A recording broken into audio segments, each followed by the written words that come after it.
Hello and a very good evening. You're watching the news tonight on Rajya Sabha television with me, Frank Pereira. Here are the headlines. Union Cabinet approves introduction of a bill to grant retrospective recognition to central, state and union territory universities. Recognition will be a one-time measure to safeguard interests of students.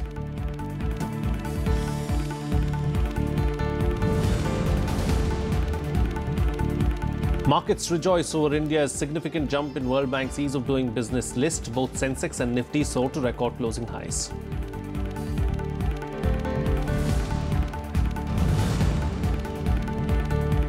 India appreciates Bhutan's role on the recent standoff over Doklam with China. President Ramnath Kovind says the manner in which it stood with India is a clear testimony of the friendship between the two nations.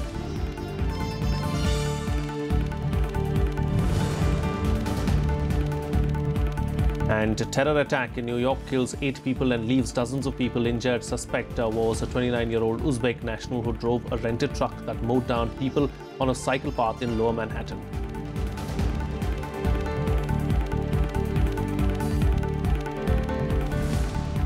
The Union Cabinet, chaired by Prime Minister Narendra Modi, gave its approval for introduction of a bill in Parliament to amend the National Council for Teachers Education Act of 1993. Also, the Cabinet Committee on Economic Affairs took some important decisions. The Cabinet also approved the sale of its entire 73.47% stake in Dredging Corporation of India Limited. The decision will fetch about 1,400 crore rupees to the government. The dredging company is currently under the administrative control of the Shipping Ministry. It is involved in maintenance, dredging, capital dredging, beach nourishment and marine construction. A bill seeking to grant retrospective recognition to central, state and union territory universities conducting teacher education courses without recognition has been given the green nod for introduction in Parliament by the Union Cabinet. The recognition is being given as a one-time measure to ensure that the future of the students is not jeopardized. Meanwhile, the Cabinet Committee on Economic Affairs accorded approval for implementation of special banking arrangement for 10,000 crore rupees for payment of outstanding claims on account of fertilizer subsidies in the year 2016-17. It also approved the continuation of the Rashtriya Krishi Vikas Yojana for 3 years till 2020. The financial allocation of this scheme will be 15,722 crore rupees with the objective of making farming as a remunerative economic activity by risk mitigation and promoting agri-business entrepreneurship. The Cabinet also approved revised price of ethanol for the public sector oil marketing companies. The approval will facilitate the continued policy of the government in providing price stability and remunerative prices for ethanol suppliers. It will also help in reducing dependency on crude oil imports, saving in foreign exchange and benefits to the environment. The Union Cabinet also approved trade agreement between India and Ethiopia for strengthening and promoting trade and economic ties. Approval was also accorded for agreement between India and Armenia for mutual cooperation and assistance in custom matters. Reporting from Delhi with camera person Prashanta, I'm Kriti Mishra for Rajya Sabha. Well, the Election Commission has pressed for a life ban on convicted MPs and MLAs from contesting polls. Supporting a petition seeking this for criminal politicians, the Election Commission said it had already made recommendations on this to the centre. The Supreme Court was hearing petitions seeking to declare provisions of the Representation of People Act that bars convicted politicians from contesting elections for 6 years after serving a jail term. The Supreme Court has also asked the centre to place before it the details of 1581 cases involving MPs and MLAs as declared by the politicians while filing nominations for the 2014 general elections. The court also sought details of criminal cases lodged against politicians from 2014 till date. I am the administrative minister of the Election Commission and it is a pending issue. I don't think it will be desirable for me to make any comment except to highlight the point that the polity need to speak in one voice to contain criminality in electoral process. Decriminalization of politics बहुत ज़रूरी है और उसके लिए तो definitely separate court होने से बहुत फ़ायदा है क्योंकि आजकल तो केसेस डिस्पोज करने में बहुत टाइम लगता है और बहुत सारा केसेस पेंडिंग भी है। इन सभी मामलों को 1 साल के अंदर समाप्त करने के लिए आप कितनी फास्ट ट्रैक कोर्ट बनाएंगे, कितने जजेज अपॉइंट होंगे, कितने पब्लिक प्रोसिक्यूटर अपॉइंट होंगे, उनका पूरा क्या आपका जो प्रपोजल है वो सारा प्रपोजल आप लेके आइए तो केंद्र सरकार ने उस पर 6 महीने का टाइम मांगा है, इसलिए 13 दिसंबर की डेट फिक्स किया है। अगली सुनवाई इस पर 13 दिसंबर होगी।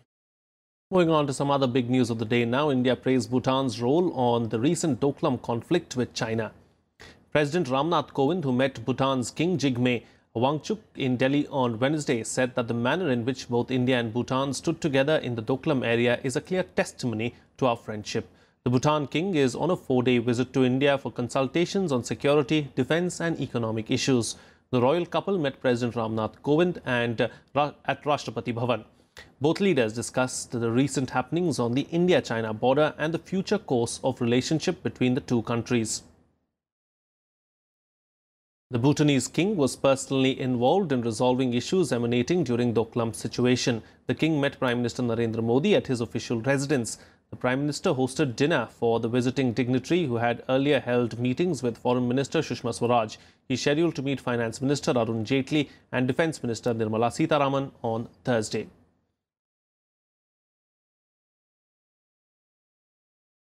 Meanwhile, Singapore's Foreign Minister Vivian Balakrishnan met Assam Chief Minister Sarbananda Sonowal in Guwahati today. Balakrishnan, who is on a 2-day visit to India, witnessed signing of 3 agreements to launch the Northeast Skills Centre and develop an open space and park integrator network in Guwahati. The Skill Development Centre will be set up with Singapore's assistance. In a tweet, Balakrishnan said Singapore will contribute to India's development and its Act East initiative that seeks closer cooperation between India and Southeast Asia. Balakrishnan also had a discussion with BJP National General Secretary Ram Madhav. On Tuesday, Balakrishnan held talks with External Affairs Minister Sushma Swaraj. Both leaders discussed ways to boost bilateral cooperation in key sectors like defence, security and trade.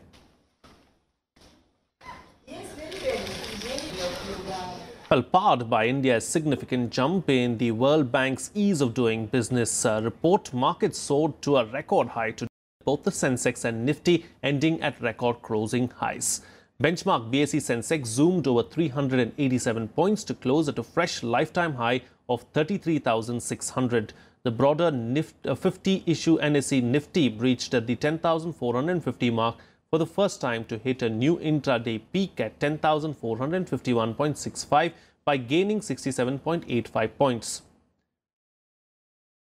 8 core sectors growing to a 6-month high of 5.2% in September, and positive leads from global markets accelerated the buying pace that lifted key indices to new highs. The market rally was driven by strong buying in telecom, banking, realty, metal, FMCG and PSU counters. India went up by 30 notches to 100 on the World Bank ranking released on Tuesday.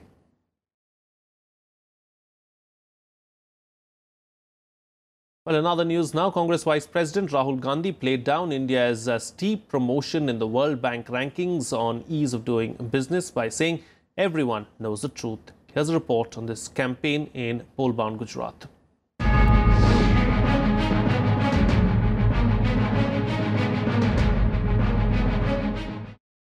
Congress Vice President Rahul Gandhi began the third leg of his Navsarjan Yatra on Wednesday. While addressing a public rally in Bharuch, Rahul Gandhi criticized the latest ease of doing business ranking released by the World Bank on Tuesday. He claimed that there wasn't any ease in doing business as demonetization and GST had destroyed the economy. Hindustan में ease of doing business में बहुत improvement आया है, मगर अगर जेटली जी अपने office से 5 minute बाहर जाएं और यहाँ किसी दुकानदार के पास चले जाएं या किसी छोटे व्यापारी के पास चले जाएं, स्मॉल एंड मीडियम बिजनेस के पास चले जाएं, तो उनको समझ में आ जाएगी हिंदुस्तान में ease of doing business improve हुई. Rahul Gandhi is also confident that the ruling party, the BJP, will get a jolt on election day. He also criticized the Gujarat bundle of development, saying the government could have waived off farmers' loans instead of funding the Tata Nano project. Tata nano के लिए नरेंद्र मोदी जी ने 33,000 करोड़ रुपए bank loan दिया और वो भी तकरीबन free में, बिल्कुल कम से कम रेट में. आपकी जमीन ली, टाटा कंपनी को दी. 33,000 करोड़ रुपए में गुजरात के किसानों का कर्जा माफ किया जा सकता है, गरीबों से जमीन लो, बिजली लो, पानी लो, उद्योगपतियों को दो, और फिर उद्योगपतियों से कुछ मिलता नहीं है। यह है गुजरात मॉडल नरेंद्र मोदी जी का, चीफ मिनिस्टर गुजरात का। The Congress party is hoping to corner the BJP in the upcoming assembly polls in Prime Minister Narendra Modi's home state, where the BJP has ruled for nearly 15 years. Bureau Report, Rajya Sabha TV. Well, let's now shift focus and bring you the latest from the poll-bound state of Himachal Pradesh.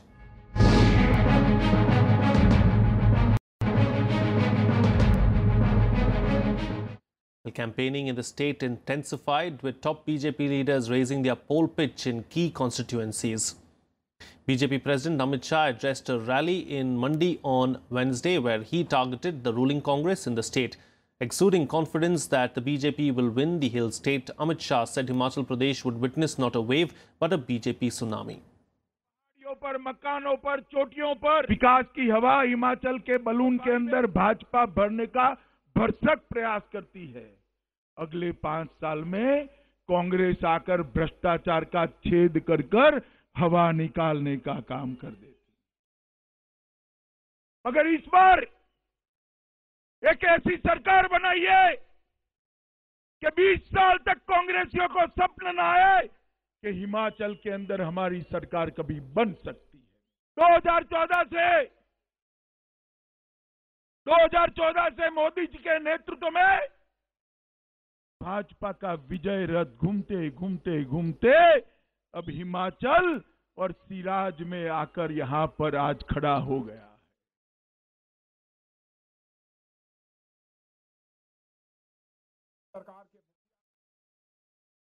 Meanwhile, senior party leader and Home Minister Rajnath Singh also campaigned in Bal constituency of Mandi district. Addressing a public rally, he exhorted that tainted political leaders must resign from their posts, adding that they should not accept any post till they are absolved from all the charges. मैं सारी राजनीतिक पार्टियों से appeal करना चाहता हूं, किसी भी नेता के ऊपर कोई आरोप लगता है और प्रथम दृष्टया यानी प्राथमिक जांच में यदि आरोप बनते हैं तो उस नेता को चाहिए कि अपने पद से त्याग पत्र दे दे और जब तक वह आरोप मुक्त न हो जाए वह पद किसी भी सूरत में स्वीकार न करे। Meanwhile, the Congress released its manifesto on Wednesday. Some of the promises made by the party include interest-free loans to farmers, creation of 1,50,000 jobs in the government sector and free laptops to 50,000 college students.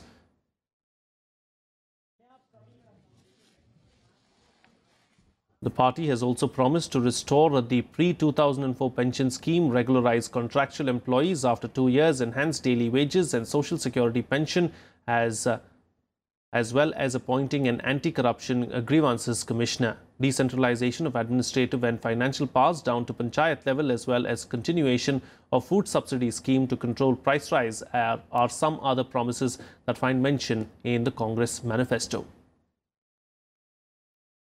The manifesto was released by Chief Minister Vyapam Singh, State Health Minister Kal Singh Thakur and AICC General Secretary Sushil Kumar Shinde. The party claimed it had fulfilled 95% of the promises made ahead of the previous election. Vyapam Singh also said if voted to power, his government would fully implement the remaining promises as well as the new ones.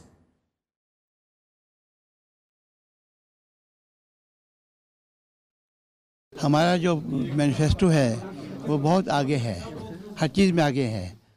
वो जनता के हक में है, सरकारी कर्मचारी के हक में है, किसानों के हक में है, मजदूरों के हक में है और प्रदेश को हर दिशा में आगे ले जाने के लिए और विकास की को आगे बढ़ाने का विकल्प है। हमने जो प्रॉमिसेस किए हैं पिछले 5 साल में जो हमने काम किया है उसको देखते हुए अगला एक और ज़्यादा लोग की सेवा करने के लिए जो ज़्यादा उसमें स्कीमें बताई है, नए युवकों के लिए रास्ता बताया, पेंशनरों के लिए बताया है, सैनिकों के लिए बताया है। तो इस तरह से ये राज्य और भी विजय की ओर चला है। Well, Vice President M. Venkaiah Naidu on Wednesday inaugurated the Chhattisgarh Rajyotsav celebrations to mark the 17th State Foundation Day in Naya Raipur. The celebrations will go on for 5 days. Inaugurating the opening ceremony, the Vice President said Chhattisgarh had scaled new heights of development in the last 17 years and the state has made spectacular progress in all sectors due to the untiring efforts of the state's people. Chhattisgarh Chief Minister Raman Singh was also present during the inauguration. President Ramnath Kovind will attend the valedictory function on November 5th.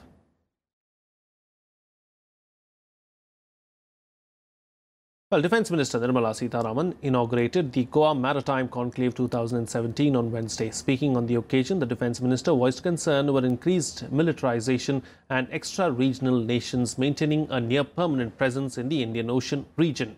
She said this kind of militarization increases complexities for the countries in the region. Without naming any specific country, Sitharaman also expressed concern over the emergence of non-state actors in the region. Increased militarization. This phenomenon has manifested in two interconnected forms in the region. The first is as incremental yet steady increase in numbers of warships operating in this region.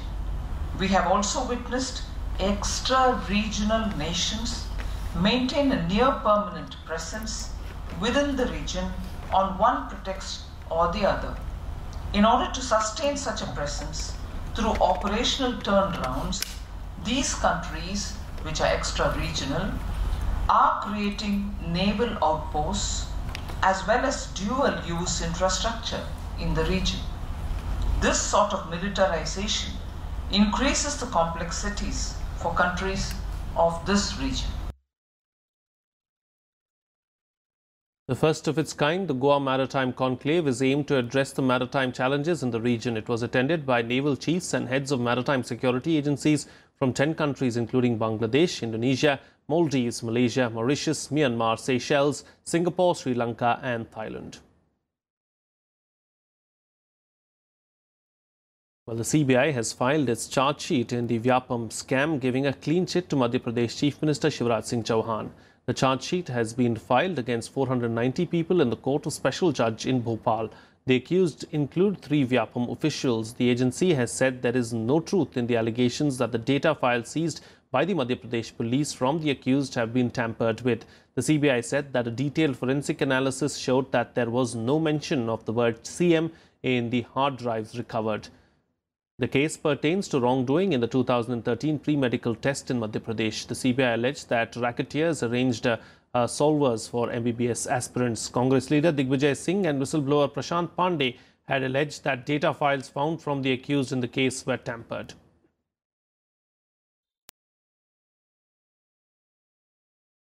लेकिन आरोपों में तथ्य होने चाहिए, केवल किसी को बदनाम करना है। मैदान में अगर मुकाबला नहीं कर पा रहे तो आरोपों की झड़ी लगा के छवि धूमिल करने का प्रयास करें, ये उचित नहीं है।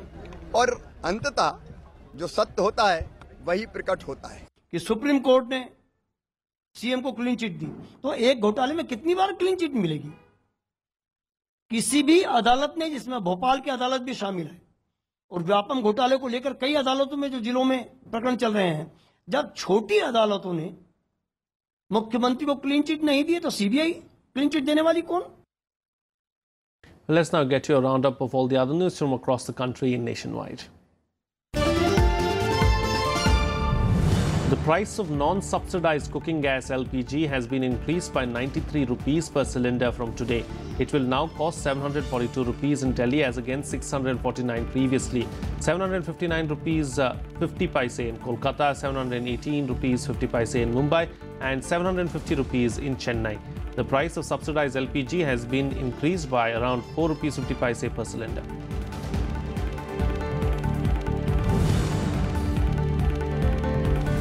The Enforcement Directorate today arrested Gagan Dhawan from Delhi in a case involving bank fraud of over 5,000 crore rupees by Sansara Group. It is alleged that Gagan Dhawan had laundered money through his companies based in Ethiopia and some other countries. Dhawan is a very close aide of former CBI Director Ranjit Sinha, who is accused of scuttling and influencing the probe into the coal block allocation cases by meeting the accused persons.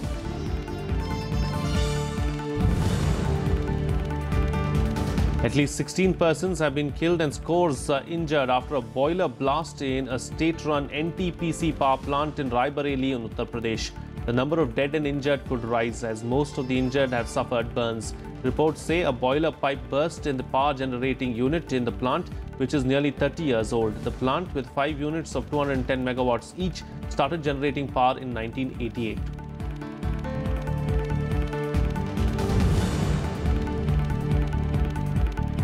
The toll in the transformer explosion in Rajasthan's Kathulia village rose to 14 on Wednesday. Medical superintendent of SMS hospital in Jaipur said 9 persons who had sustained severe burn injuries succumbed while undergoing treatment at the hospital late last night.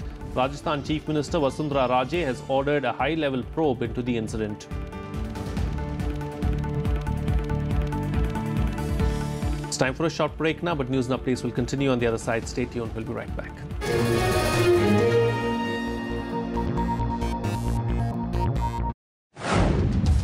Hello and welcome to Security Scan. Gophers ghost continue to haunt the Indian Armed Forces, especially Indian Army. We don't have the defense industrial base. We have never let it grow, never let it develop. DRDO, to my mind, and I'm sorry to say this, has been unmitigated failure on almost all aspects. Watch experts discuss Indian Army's modernization plan in Security Scan on Rajya Sabha television.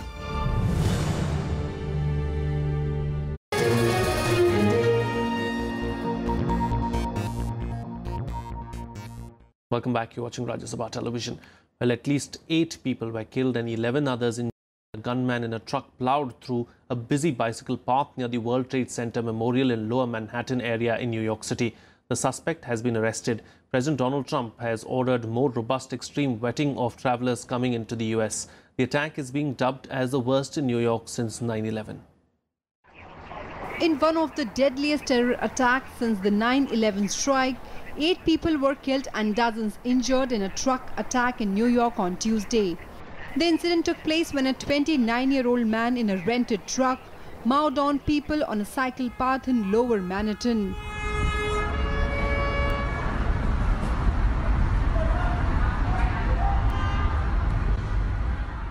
The truck also crashed into a school bus, injuring 2 children. Oh my God. Oh my God. 5 people from Argentina who were celebrating a high school reunion were also killed. Suspect Seyfullo Saipo, who was an Uzbek immigrant, was shot and injured by police as he left the vehicle. A paintball gun and a pellet gun were recovered from the scene. A note was also reportedly found inside referring to the Islamic State militant group. We saw the guy, we saw the car, and it was like surrounded by rubble, and we saw like this, we saw the guy, he looked like he was wearing like dark colors, and I think he had a beard, but he was holding 2 guns, so it was a little scary, and we were just wondering like, who's that guy, and we were just told to run in. We were getting really freaked out.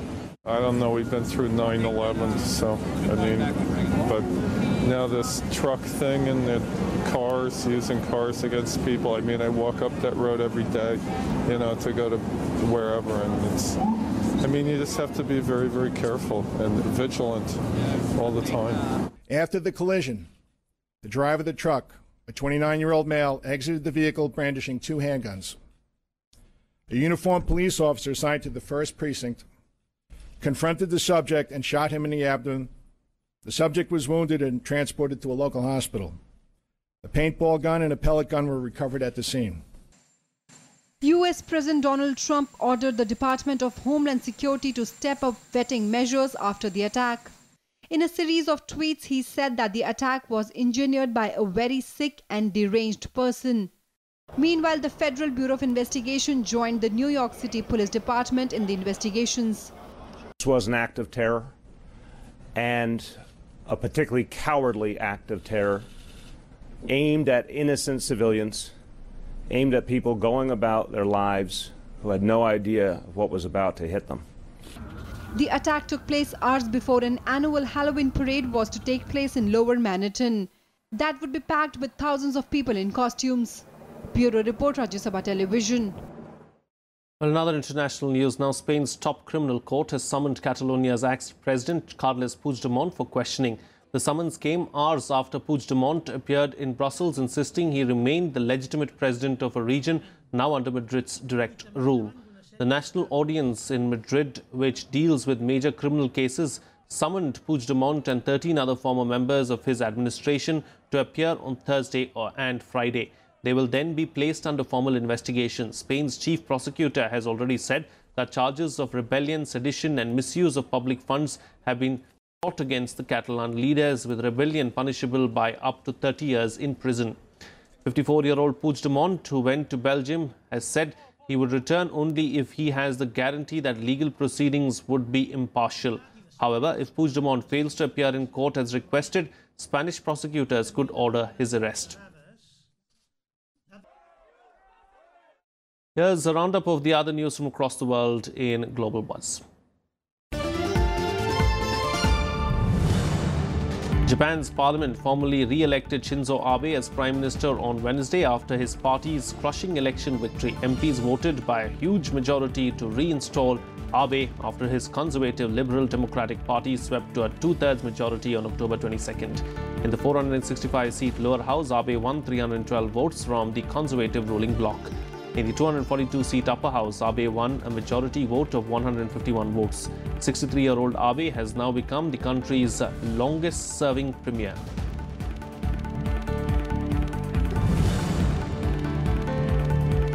Chinese President Xi Jinping met Russian Prime Minister Dmitry Medvedev in Beijing on Wednesday. President Xi stressed China's firm commitment to developing and deepening relations with Russia.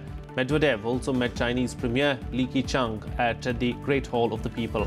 The two leaders witnessed the signing of over a dozen agreements relating to agriculture, finance, energy and customs. Medvedev is the first foreign leader to visit China after the 19th National Congress of the Communist Party of China that concluded last week. Kenya's opposition has refused to accept the result of the repeat presidential election that handed victory to President Uhuru Kenyatta on October 26th.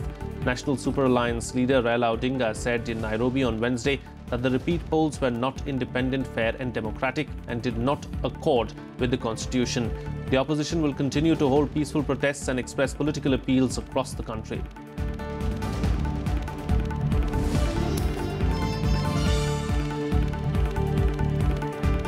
Well, that's it on this newscast. Good night.